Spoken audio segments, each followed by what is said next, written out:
अस्सलाम वालेकुम नाज़रीन। मैं उम्मीद करता हूँ आप सब अल्लाह के फजल करम से खैरियत से होंगे। पेश खिदमत है library management system in Microsoft Access का पार्ट नंबर 1। जैसा कि मुझे उम्मीद है कि आप लोगों ने इससे पहले वाली जो मैंने माइक्रोसॉफ्ट जो MS एक्सेल में मैंने लाइब्रेरी मैनेजमेंट सिस्टम की टेम्पलेट बनाई थी आपने ज़रूर देखी होगी, और जिन लोगों ने वो नहीं देखी मैं उसकी पूरी प्लेलिस्ट का जो लिंक है वो इस वीडियो के डिस्क्रिप्शन में देख लूँगा, आप वो भी देख लीजिए ताकि जो लोग एक्सेल में काम करना चाह रहे हैं वो उनके लिए वो रेफरेंस उसका जो है वो आसानी से आप उसको यूज़ कर सकें। तो उसी का रेफरेंस माइक्रोसॉफ्ट एक्सेस में भी यूज़ किया जा सकता है सेम टेबल के लिए और जितनी भी उसमें इंफॉर्मेशन है। तो चलिए जी बगैर वक्त ज़ाय किए चलते हैं हम आज की वीडियो की तरफ और बाकी फिर जो भी है वो वहीं पर डिस्कस करते हैं। जी तो ये हमने माइक्रोसॉफ्ट खोला, ये हमारे सामने मेन सबसे ऊपर ब्लैंक डेटाबेस है और उसके आगे जो है ये डिफरेंट स्टूडेंट और जैसे आप देख रहे होंगे डेस्कटॉप बिजनेस अकाउंट इन्वेंट्री वगैरह के बिल्ड होते हैं, लेकिन हम चलेंगे ब्लैंक डेटाबेस पे और उसको क्लिक किया। अब ये हमें एक फोल्डर ऑप्शन मिल रही है कि कहाँ हमने इसको सेव करना है। बाय डिफ़ॉल्ट जो है सी में सेव होता है, लेकिन हम उसको क्लिक करेंगे और उसकी जो बाय डिफ़ॉल्ट है उसको अपनी मर्ज़ी के मुताबिक चेंज कर लेंगे अगर आप चेंज करना चाह रहे हैं तो। अब उसका डेस्टिनेशन चेंज कीजिए जहाँ पे आपने उसका फ़ोल्डर रखना है। ये देखिए ये मैंने ऑलरेडी एक फ़ोल्डर एक रखा हुआ है और उसका देखिए उस वर्जन से मैंने उसको LMS_वर्जन 1.0 लाइब्रेरी मैनेजमेंट सिस्टम वर्जन 1.0 के नाम से मैंने ऑलरेडी उसको एक फ़ाइल जो है वो एक सेव की हुई है, ब्लैंक फ़ाइल। तो ये हमने सेव किया। अब यहाँ पे अब हमने नाम दे के फोल्डर सेलेक्ट करके तो हमने यहाँ पे क्लिक करना क्रिएट। तो वो कह रहा है कि ये फाइल ऑलरेडी है, अगर नहीं होगी तो ये नहीं मांगेगा, आप सिंपल वो फाइल क्रिएट कर देगा। ऑलरेडी है तो हम उसको यस कर देते हैं कि ये उसको रिप्लेस कर दे। तो ये हमारे सामने एक बाय डिफ़ॉल्ट एक टेबल खुल गया, लेकिन हम फिलहाल इस टेबल को कर देते हैं बंद। तो इसको फिलहाल हम यूज़ नहीं करेंगे, हम उसको प्रॉपर अपने खुद से ही टेबल बनाएंगे। इसी यहाँ से भी आप स्टार्ट कर सकते हैं, ये टेबल खुला हुआ है और इसमें भी आप यूज़ कर सकते हैं, क्योंकि सबसे पहले माइक्रोसॉफ्ट एक्सेस में हम क्या करते हैं कि सबसे पहले हम टेबल बनाते हैं। तो कहाँ जाएंगे हम, सबसे पहले वो हमने डिलीट कर दिया जो बाय डिफ़ॉल्ट हमारे सामने एक टेबल खुला था। अब हम सबसे पहले हम क्या काम करेंगे कि जितने टेबल हमने बनाने हैं उन टेबल को क्रिएट कर लेंगे और टेबल के बाद फिर आगे फर्दर जो है उसकी क्यूरीज बनेगी, क्यूरीज के बाद फॉर्म होंगे, फॉर्म के बाद आगे हम इसका रिपोर्ट्स पर जो जनरेट करनी होगी और जो डैशबोर्ड बनाना होगा। तो क्रिएट पे गए, यहाँ पे ऑप्शन है आप टेबल, टेबल डिज़ाइन, ये दो ऑप्शन, दोनों ऑप्शन से टेबल बनाया जा सकता है। तो new blank table, you can define the field directly in the new table. यहाँ पे टेबल डिज़ाइन में जो है जैसे हम क्लिक करते हैं तो इसमें दो ऑप्शन में मिलती हैं, फील्ड नेम और डाटा टाइप। यानी फील्ड नेम में हम नाम लिखेंगे कि कौन किस हमारे कॉलम का नेम जो आएगा कि किस तो नेम का कॉलम हमें चाहिए, और आगे हम उसकी डाटा टाइप लिख देंगे कि ये कॉलम जो है ये डाटा टाइप क्या होगी इसकी, यानी टेक्स्ट होगा, नंबर होगा, करेंसी है या जनरल नंबर्स हैं, डेट है, कुछ भी है वो हम यहाँ पे उसको सिलेक्ट करेंगे। क्योंकि अगर आपने उसमें प्लस माइनस कैलकुलेशन परफॉर्म करनी है तो ज़ाहिर है उसके लिए हमें नंबर चाहिए होंगे या करेंसी चाहिए होगी, और बाकी के लिए अटैचमेंट के लिए अटैचमेंट है, लुकअप के लिए लुकअप वर्ड यूज़ होता है, और इस तरह बाकी चीज़ें भी यूज़ होती हैं जो फर्दर जैसे हम यूज़ करेंगे तो साथ साथ आपको पता चलता जाएगा। मैं एक्चुअली ये ज़्यादा इसकी तफसील में इसलिए मैं नहीं मान जा रहा, मैं यही मान के चल रहा हूँ कि आप लोगों को इसका बेसिक जो थोड़ा बहुत होता है वो इसका पता है माइक्रोसॉफ्ट एक्सेस का। तो अदरवाइज़ अगर नहीं है तो आप मुझे कमेंट कर दीजिए, मैं फिर इसकी वीडियो जो है इसकी मेन जो बेसिक्स बिल्कुल बेसिक होती हैं उसके ऊपर भी एक वीडियो बना दूंगा। तो सबसे पहले फर्स्ट जो हमारी फील्ड नेम होगा वो बुक नंबर होगा, बुक नंबर लिख दें, बुक आईडी लिख दें।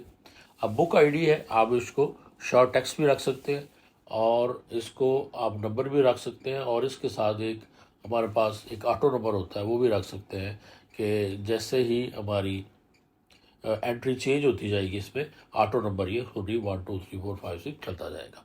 तो ये डिफरेंट इसकी ये ऑप्शंस हैं डाटा एंट्री के। तो हमने यहाँ पे रख दिया है कि बुक नंबर जो है या बुक आईडी जो है वो हमारी ऑटो नंबर होगी, और उसके बाद हमारे पास आ जाएगा बुक नेम। तो बुक नेम जो है ये हमारा शॉर्ट टेक्स्ट होगा, क्योंकि शॉर्ट टेक्स्ट ही काफ़ी है। ये भी इसमें भी बहुत लंबा नाम लिखा जा सकता है। Book name, book ID, book name आ गया। और बुक नेम के बाद हमारे पास क्या होना चाहिए कि यहाँ पे हम कैटेगरी कर देते हैं कि बुक कैटेगरी किस कैटेगरी में है। कैटेगरी ना भी हो तो चल सकता है, इसमें ऐसा मसला नहीं है। लेकिन बुक कैटेगरी को हम यहाँ पे लिखेंगे नहीं, हम इनको लुक ऑफ विजिट करेंगे कि यहाँ पे हमारे पास ऑप्शन हो, जैसे हम क्लिक करें तो हमारे पास सारी कैटेगरीज आ जाए, तो हम बुक ऐड करते हुए उसको यहाँ से सेलेक्ट कर लें। तो दो तरीके हैं, यहाँ तो हमारे पास ऑलरेडी टेबल बना हो, look up field and the value from another table or query, or I will type in the values that I want। ये दोनों ऑप्शन हैं। हमारे पास फिलहाल टेबल तो नहीं बना हुआ, तो हमारे पास सेकंड ऑप्शन अगर हम चूज़ करते हैं वो देखें वो कैसे करेंगे। तो ये हमारे पास यहाँ पे अब हमें मैनुअली लिखनी पड़ेगी कि कितनी है। जैसे आप हम स्टार्ट कर लेते हैं कि हिस्ट्री से स्टार्ट कर लेते हैं। उसके बाद यहाँ पे आप रोमांटिक हो जाएगी, उस सेकंड पे आप इसको आप हिस्ट्री, रोमांटिक, उसके बाद फिक्शन। फिक्शन में आगे डिफरेंट आ जाती है, साइंस फिक्शन है या वैसे जो है वो दूसरी अब फिक्शन स्टोरीज जो है, रोमांटिक फिक्शन स्टोरीज भी होती है। तो फिक्शन हो गई, इस तरह शॉर्ट स्टोरीज हो सकती हैं, पोइट्री हो सकती है, और रिलीजियस जो अब जितनी भी होती है वो हो सकती है। पर ये एक तरीका, आप यहाँ पर जितनी भी लिख लें उसको आप करेंगे नेक्स्ट। और ये देखें लिमिट टू लिस्ट आपने नहीं करना। जब आप अगर लिमिट टू लिस्ट को चेक कर देंगे तो जितनी आपने वो लिखी है वहीं तक ही वो आप यूज़ कर सकते हैं, आगे आप इसको यूज़ नहीं कर सकेंगे। ये हमारी कैटेगरी होगी। अब इसके बाद जो है हम लिखेंगे ऑथर नेम, यानी बुक कैटेगरी जब हो गई तो ऑथर का नेम आ जाएगा, ऑथर अंडरस्कोर नेम। यहाँ पे एक्चुअली स्पेस नहीं हम दे सकते, स्पेस अगर आपने देनी है तो या तो अंडरस्कोर कर दें, नहीं तो फिर आपके कैप्शन में जाके वहाँ पे आप स्पेस दे सकते हैं। क्योंकि ये जो हम नाम लिख रहे हैं ये सेम नाम जो है ये इसका समझें कि लीगल नेम होगा। इसी को अगर हमने आगे कोड वगैरह अगर लगाने हैं या माइक्रो बनानी है तो उसमें यही नेम यूज़ होंगे, ये चेंज नहीं किए जा सकते। लेकिन अगर आप चाह रहे हैं कि हेडर चेंज हो, हमारे कॉलम का जो टाइटल है या हेड जो मेन है अगर वो चेंज हो, तो आप फिर इसकी जो कैप्शन में जाके तो आप कैप्शन इसका चेंज कर सकते हैं अपनी मर्ज़ी से। ये नेम वाला नेम चेंज नहीं होगा बाद में। तो पब्लिशर हो गया, वो भी शॉर्ट टेक्स्ट होगा। आगे जो इसका एडिशन जो है, ये कौन सा एडिशन जिसका है वो एडिशन नंबर आ जाएगा कि फर्स्ट एडिशन है, दूसरा है, तीसरा है, और ईयर आ जाएगा कि कौन सा एडिशन ईयर का इसका कौन सा है। तो ये प्रॉपर एक कंप्लीट इन्फॉर्मेशन है। आप बुक के रिलेटेड जितनी भी इंफॉर्मेशन आप लिखना चाह रहे हो, अदरवाइज़ तो मेरे ख्याल में बुक नेम, बुक कैटेगरी और ऑथर नेम और पब्लिशर ये काफ़ी हो सकते हैं। क्योंकि हमारे एक ऑप्शन होनी चाहिए कि जब भी हम ऑथर का लिखें तो उसकी सारी बुक्स हमारे पास आ जाएँ, और पब्लिशर का लिखें तो पब्लिशर की बुक्स आ जाएँ सारी, और उसके रिलेटेड आप कैटेगरी कर सकते हैं कि कैटेगरी को भी मैच हो जाए। कि फर्ज करें आप रोमांटिक की अगर आप लिखते हैं तो सारी रोमांटिक बुक्स हमारे पास लिस्ट उसकी आ जाए। तो एडिशन ईयर हो गया। उसके बाद हमारे पास एडिशन, इस बार ए से नहीं है, मैंने एडिशन ये ई से लिखेंगे। ये मैंने लिख दिया इसको ए से एडिशन। हाँ, ये स्पेलिंग जो है, स्पेलिंग आप लोगों ने ध्यान से रखने हैं, क्योंकि मेरे बाज़ दफ़ा जब वीडियो बन जाती है स्पेलिंग का ध्यान होता है तो वो फिर बाद में बड़ी मुश्किल पेश आती है। तो आप शेल्फ नंबर अब हो जाएगा कि हमारी जो बुक है जो किस शेल्फ पे पड़ी हुई है अगर आपके पास, और इसको भी हम लुक ऑफ विजिट से कर सकते हैं क्योंकि ये हज़ारों में तो नहीं होंगे। तो इसको हम करते हैं आई विल टाइप। तो यहाँ पे आगे अब हमारा अगर जो लाइब्रेरी है उसमें अगर तो वॉल्स में शेल्फ लगी हुई है तो उसकी लोकेशन हम देंगे। तो अब अगर हम फर्ज कर सकते हैं कि शेल्फ लेफ्ट 1 और शेल्फ लेफ्ट 2, यानी हमारी जो लेफ़्ट साइड है लाइब्रेरी की उसके ऊपर जो है वो जो जो है वो 2 शेल्फ है, और उसके बाद शेल्फ राइट जो है वो उसके ऊपर 2-3 कर दें। उसके ऊपर अगर फर्ज करें 2 है और शेल्फ जो है वो फ्रंट जो है वो 1 2 और उसके बाद 3 और उसके बाद शेल्फ जो है वो उसके फ्रंट 4। तो इस तरह आप इसको लिमिट टू लिस्ट भी कर सकते हैं और लिमिट टू लिस्ट नहीं करेंगे तो बाद में अगर ऐड करना हो तो वो ऐड भी हो सकता है। तो शेल्फ नंबर हो गया कि उसकी बुक की प्लेस किधर है, वही आगे उसके बाद ISBN है। ये जो अगर हमारे पास अवेलेबल होगा तो हम लिखेंगे, क्योंकि अप्लाई करना पड़ता है, इशू कराना होता है, जैसे लाइसेंस की तरह एक नंबर जो मिलता है। तो लेकिन बड़ी जितनी भी लाइब्रेरीज़ हैं उसके अंदर जो बुक जाती है उन सब का ISBN नंबर जो है वो उनके पास होता है। तो अगर होगा तो लिख दें, अगर नहीं है तो इसको लिखेंगे ज़रूर, आप कॉलम के ऑप्शन ज़रूर आप रख लें। और उसके बाद ये है, और यहाँ पे एक और ये हमने जैसे सेव किया तो वो टेबल का नेम पूछ रहा है, अब आपने इसको नेम देना है। तो मेन हमारा ये बैक बुक _DB यानी बुक डेटाबेस है हमारा ये मेन।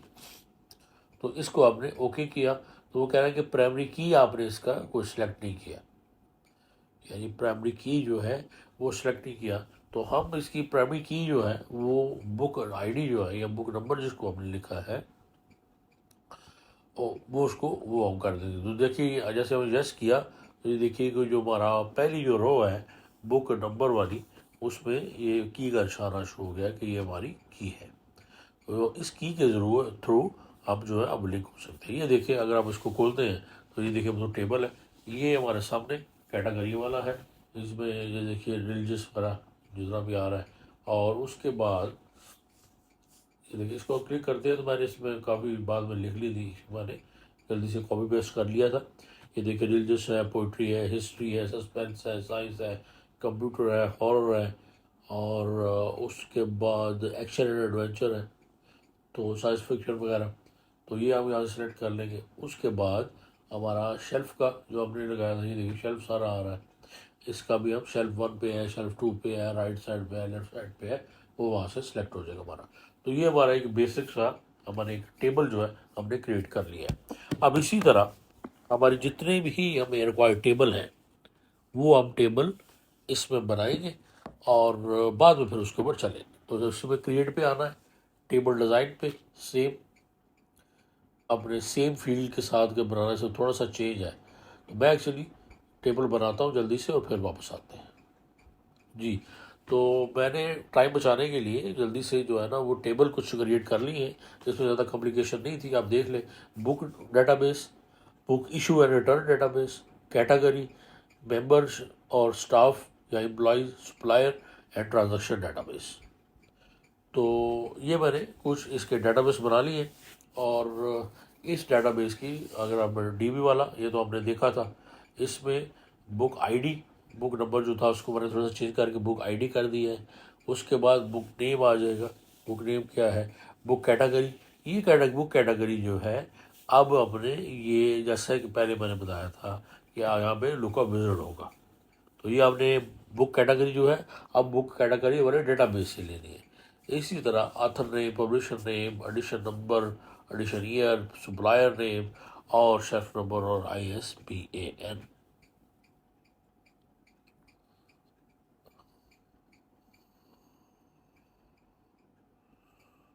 इसमें कोई भी जो है वो ऐसी चेंज वगैरह नहीं है। उसके बाद हम चलते हैं कि बुक इशू और रिटर्न DB। ये आप देखिए कि सबसे ऊपर same book ISID, book issue ID, book ID, book name, book category, member ID और उसके बाद इशू नेम। ये मेंबर आईडी जो है हम मेंबर वाले कॉलम से लेंगे। इशू नेम जो है वो हमें यहाँ पे इज़ार है कि वो खुद लिखना पड़ेगा। इशू डेट एंड टाइम उसकी है। उसके बाद डेट एंड टाइम पे ऐसे अगर नीचे जाएंगे तो शॉर्ट डेट की यहाँ पे कर देंगे इसका फॉर्मेट, ताकि हमें सिंपल एक डेट मिले, हमें उसके साथ वो जो डेज और दूसरी चीज़ें वो ना मिले। तो यहाँ पे ये जो कैप्शन है इसका नज़र आ रहा है जो मैंने चेंज किया है कि बुक इशू, जो मैं प्रॉपर इसको लिख रहा हूँ। अगर आपने ऊपर शॉर्ट फॉर्म में लिखा है तो सिर्फ रेफरेंस के लिखा है तो नीचे आके आप यहाँ पे उसका प्रॉपर नेम जो है वो दे सकते हैं, ताकि जब आप देखें तो आपको पता चल जाए कि ये क्या है। तो डेट जितनी भी है उनको फॉर्मेट कर देना आपने शॉर्ट डेट पे। तो नीचे जो उसके इनपुट मार्क्स का आ रहा है वो आप दे सकते हैं कि उसका फॉर्मेट क्या होगा, और ना भी दे तो स्टैंडर्ड फॉर्मेट जो है वो यही ये बायोप्रोसेस जो है वो ले लेते हैं। और उसके बाद इस डेट को भी आप दोबारा से चेंज कर देंगे। उसके बाद टोटल डेज, ये टोटल डेज जो है ये भी कैलकुलेट खुद ही होंगे। नंबर ऑफ डिले डेज और पर डे चार्जेस और टोटल चार्जेस और अवेलेबल। अवेलेबल में यहाँ पे आप एक अगर छोटा सा लुक ऑब्जर्व लगा हुआ है कि लुक में ऑप्शन मिल जाए कि यस और नो वाली। तो अगर आप इसको क्लिक करें तो ये हमारे सामने सेम लुक ऑब्जर्व खुलेगा जैसे पहले था, खुला हमने देखा था उसमें। तो यहाँ पे आप लिख दें कि दो ऑप्शन हमें लिखेंगे, ज़्यादा तो हमें चाहिए नहीं, येस और नो। तो इस यस और उसको फिर अवेलेबल लिमिट टू लिस्ट कर देंगे कि जो हमने दो लिखे हैं हमें सिर्फ दो ही चाहिए, इसके ज़्यादा कुछ इसमें नहीं ऐड होगा। तो ये जो हमारा होगा बुक इशू रिटर्न। इस टेबल में इंफॉर्मेशन है, ये कैटेगरी है, जिसमें सिर्फ 3 लाइन का टेबल होगा। कैटेगरी आईडी होगी, कैटेगरी नेम होगा और पर डे प्राइस आ जाएगी। और उसके बाद जो है थर्ड टेबल जो आप गूगली देख लेते हैं कि मेंबर्स वाला है, मेंबर डे डीवी है और उसके बाद एम्प्लॉय डीवी जो भी है वो भी है जी। तो ये हो गया हमारे पास, ये ऑलमोस्ट हमारा ये जो टेबल है ये तकरीबन हो गया है। स्टाफ का टेबल भी आप देख लें, इसमें भी कोई ऐसा एज इट इज़ कुछ नहीं है। और ये सेम भी टेबल है, पहला ऑटो नंबर है, डेट वाला डेट होगा, शॉर्ट डेट होगा और जितने भी टेक्स्ट फील्ड है सारी हमारी शॉर्ट टेक्स्ट होंगी। और जो न्यूमेरिकल फील्ड्स हैं जैसे सैलरी वगैरह है वो है नंबर होगी, वैकेंसी होगी और बाकी और कोई उसमें ऐसा कुछ नहीं है। तो ये थे जी हमारे टेबल आज के। इंशाल्लाह अगली वीडियो में हम चलेंगे इसकी क्यूरीज की तरफ, वो कुछ फॉर्म बनाएंगे। तो तब तक लिए मुझे दीजिए इजाज़त। आप ना रखिए बहुत ख्याल और मुझे भी दुआ में याद रखिए। अल्लाह हाफ़िज़।